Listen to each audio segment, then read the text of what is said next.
Hello, my name is Lee Hams de Wildebeest, and I am a prolific Abyssal module creator. To date, I have rolled over 5,000 modules, everything from faction and Dead Space high rolls to decayed meta. Don't worry about that number, not everything that I have rolled has been tracked through this website. Let's start off with a little bit of background. What are Abyssal modules? Abyssal modules are modified modules which have a select few random stats randomized within a given range. This range depends on the mutaplasmid you use. Decayed are the lowest quality. They are the cheapest. You're probably likely to degrade the module, but there's a small chance for improvement. Gravid are the mid tier. You generally have the best odds of getting an improved module when using Gravid. Unstable are the high tier. They have the biggest potential, but also the biggest possible stat decreases. Not every module can be modified with mutaplasmids, but a lot can.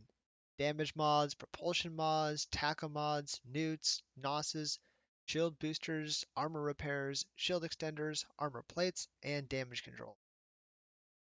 So let's start by taking a look at an example roll setup. Let's say I want to modify a warp scrambler. To see what stats will be modified, let's look at the associated mutaplasmid.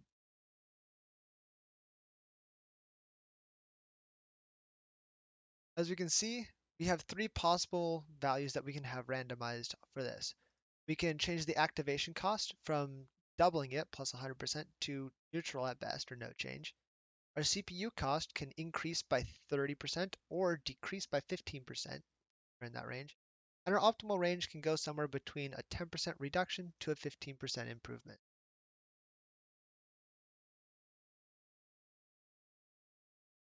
Let's give this one a roll and see what happens. We'll put our module in there, hit mutate. Wow, that was a very good roll. As we can see, our activation cost has increased a little bit, but we happen to get very good rolls for our CPU usage. We've reduced the CPU cost of this module by 5 teraflops, and we've increased our optimal range by 12.9 or 1.29 kilometers out to 10.3 kilometers. Pretty quickly, a question comes into mind. Since the modifier is random, what are the chances of getting an improvement? As far as we know currently, the value is truly random as electronic RNG is, so it has an equal chance of falling anywhere within its range. This means that to find the chances of getting an improved value, you just need to divide the value of the improvement range by the entire range. So what do I mean by that? Let's take a look at our warp scrambler mutaplasmid here. So if we're concerning ourselves just with optimal range, we have a total range of 25%, 10 plus 15. But our improvement range is only a portion of that. It's 0 to plus 15. So if we wanted to see our chances of getting just an improved range, we can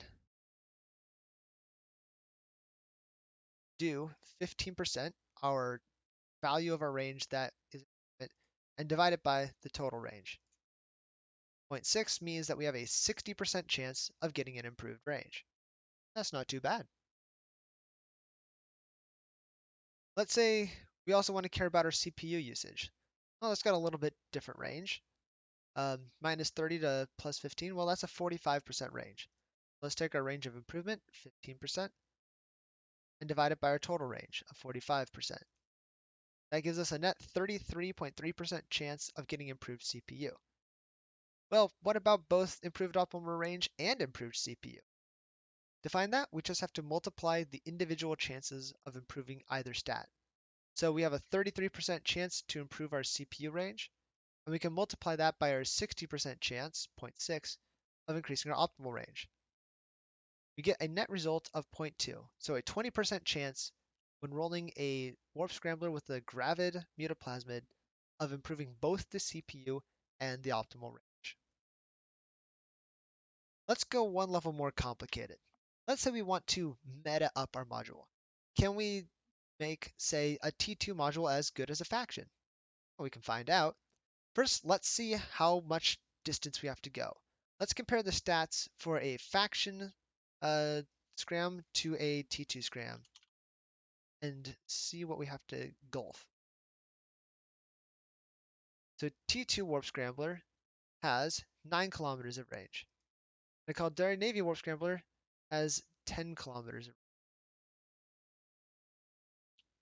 So to find our odds of achieving that, all we need to do is go 10 divided by 9, the target value divided by the base value. We can see that it is an 11.1% increase. So care about the numbers to the right of the one. There's an 11.1% range increase from T2 to faction. Well, what are the odds of that? Well, we know what our total range is on that gravid warp scrambler mutaplasmid, right? Minus 10 to plus 15. Well, 11.1 is less than 15. That means it's possible.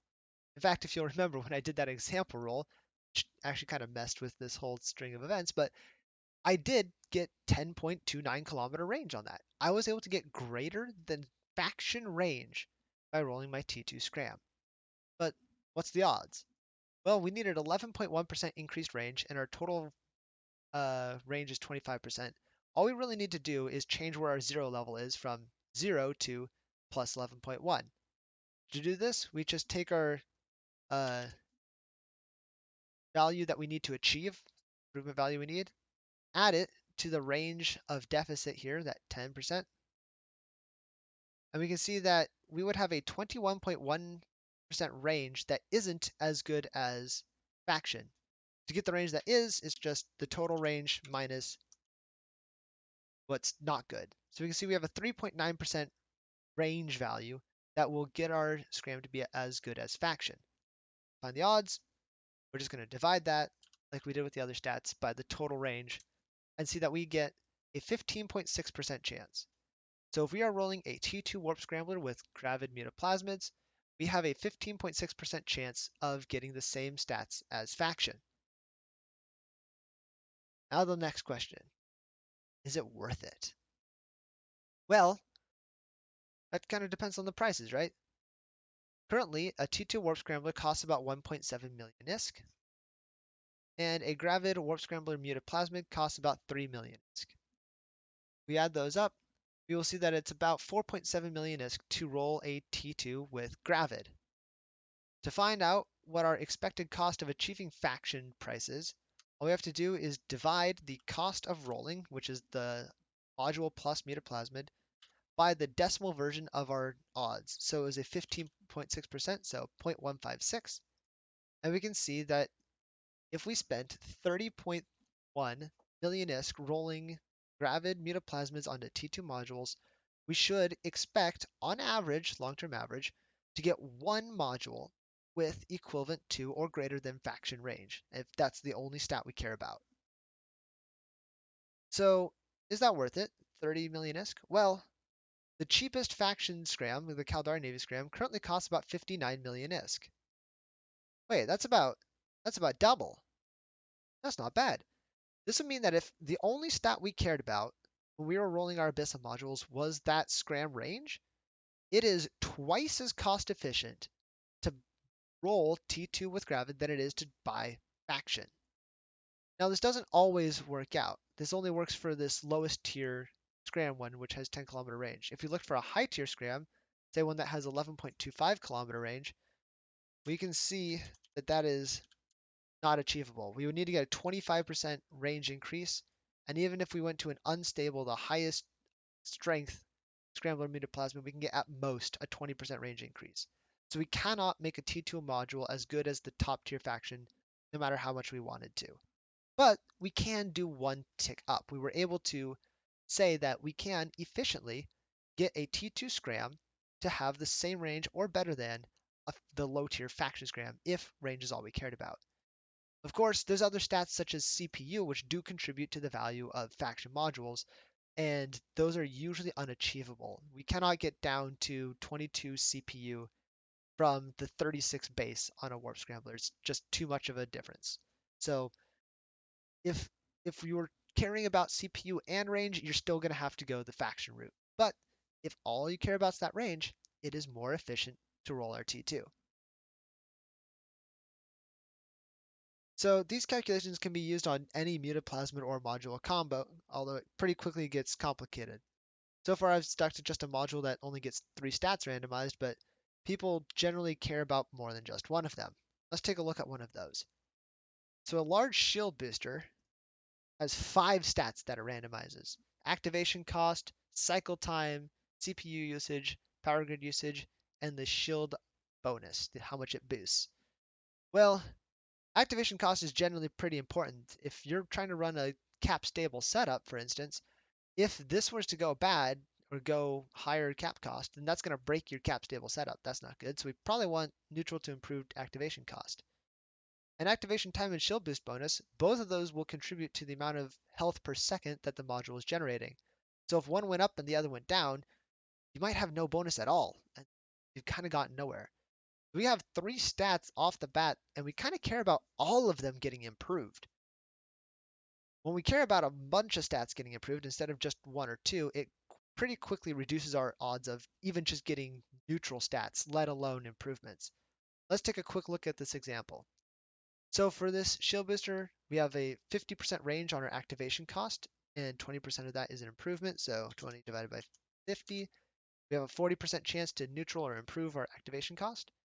For our cycle time, it's a total range of 12, 5 plus 7, and an improvement range of 7. We want to multiply this value by the individual chance there, 7 over 12. And then for the shield boost bonus, this is a familiar range, but we'll again multiply by 15 divided by 25. And we arrive at a 14% chance.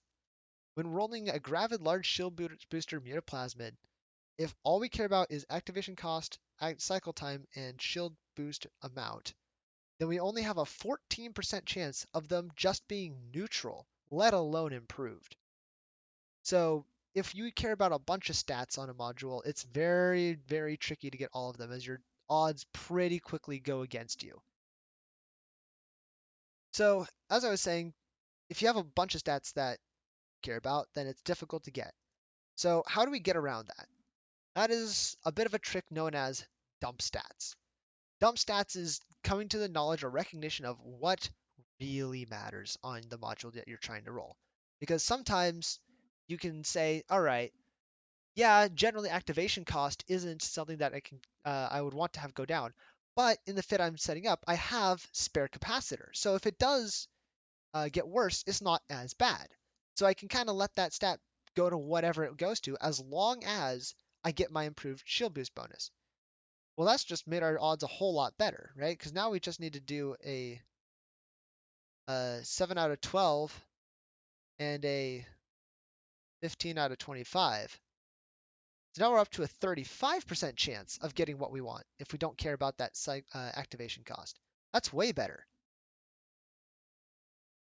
So you can see we can start to pick and choose exactly what stats we want to get to, and we can figure out what our odds of getting them are.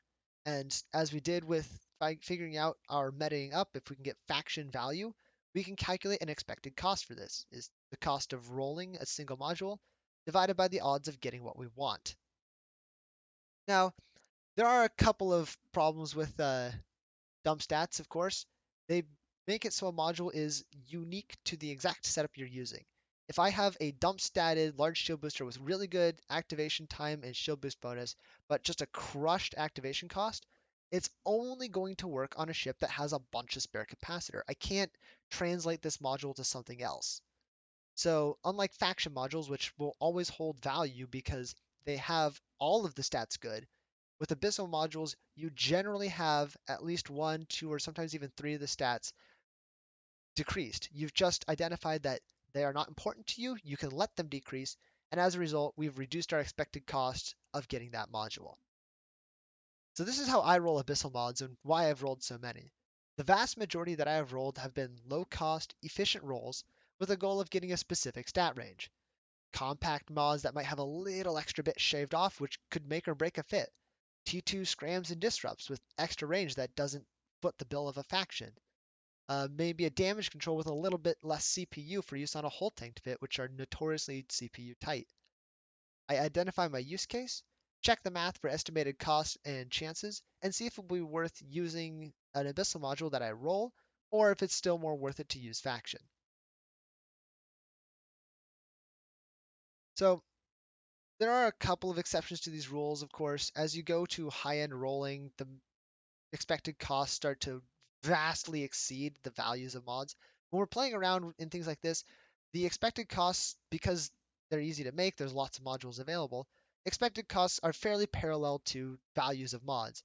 But let's say I wanted to get a super good 1MN afterburner. I can get a 1MN Abyssal afterburner with 180% speed increase. The standard top range for dead space is 155. Well, you can do that. The value of that module is about 150 to 200 million ISK. In fact, we can go find one right now. We go look at our mutaplasmid.space site. We look at 1MN afterburners. It'll load. Come on. Wait. We can go to 180% velocity, and we can see 160, 175, 180 million ISK, and we can get modules with these stat ranges, and some, in fact, that are far higher. But the average cost of rolling to achieve this stat range, just to get 180% speed increase, is 800 million ISK. That's with every other stat ignored. To get 180% speed, it on average costs 800 million ISK to roll it. So if you want to roll abyssals, it's far better to identify your specific use case, do the math, and see if the expected cost is worth it. I hope this has been informative, as putting this out there will probably ruin a little bit of a niche I've had for rolling, but I enjoy teaching and spreading knowledge in the game far more than I care about profit. Thanks, and happy rolling.